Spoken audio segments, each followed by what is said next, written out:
tó ẹ káàbọ̀ sí iléeṣẹ́ wa ẹ̀yin ìyá mi bàbá mi mo kí yín níbikíbi tẹ́ bá ti láǹfààní àti máa gbọ́ wa wípé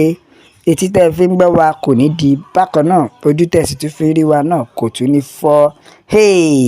àwa láwọn bá wà ó ẹ̀yin náà láwọn bá bá ikú kò ní wa gbé ṣe.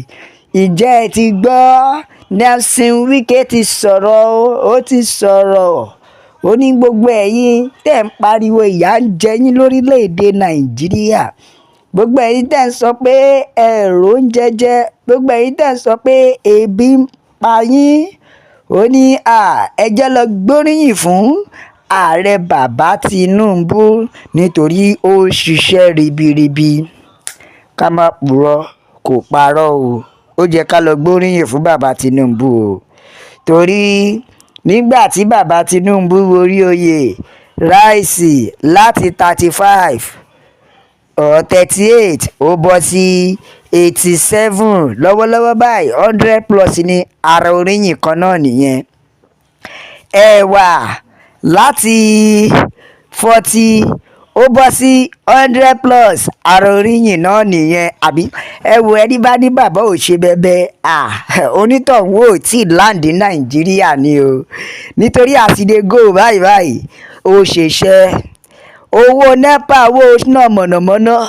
láti 10,000 15,000 ó ti bọ́ sí àwọn ọkọ̀ 50 upward. Ẹgbóríyìn fún bàbá ara iṣẹ́ tó ṣe nìyẹn. Ẹ wo Wike ti sọ̀rọ̀. The former governor of Rivers State and current minister of Federal Capital Territory yẹn FCT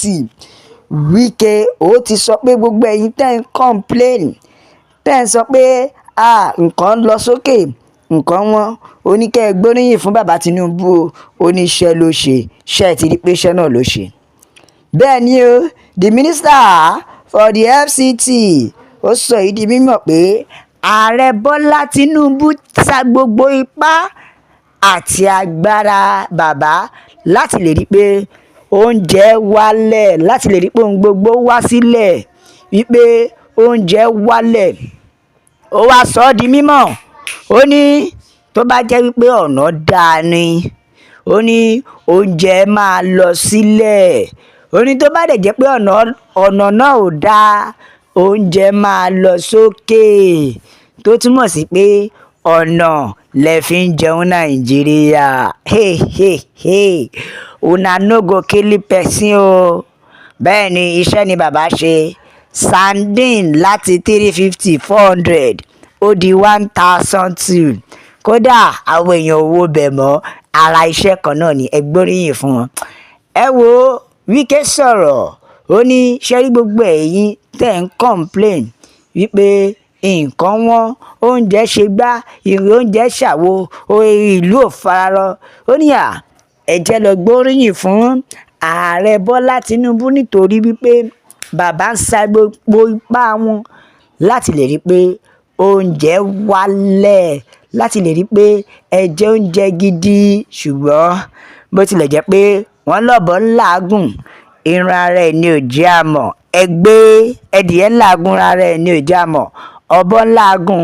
irun ara ẹ̀ ní ò jẹ́ àmọ́. Ẹ gbọ́bọ̀ lọ sílé bàbá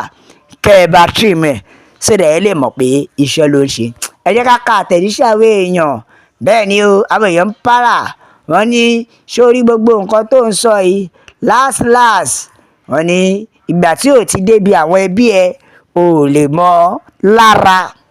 Bẹ́ẹ̀ lọ́kọ́ ní àṣẹrí last gbogbo nǹkan tẹ́ ń ṣe yìí àwọn mọ̀lẹ́bí yín náà Ọlọ́run wọ́n máa padà nípìn mẹ́ o, nítorí òun mọ̀ pé ó wà in the right sense. Bẹ́ẹ̀ lọ́kọ́ ní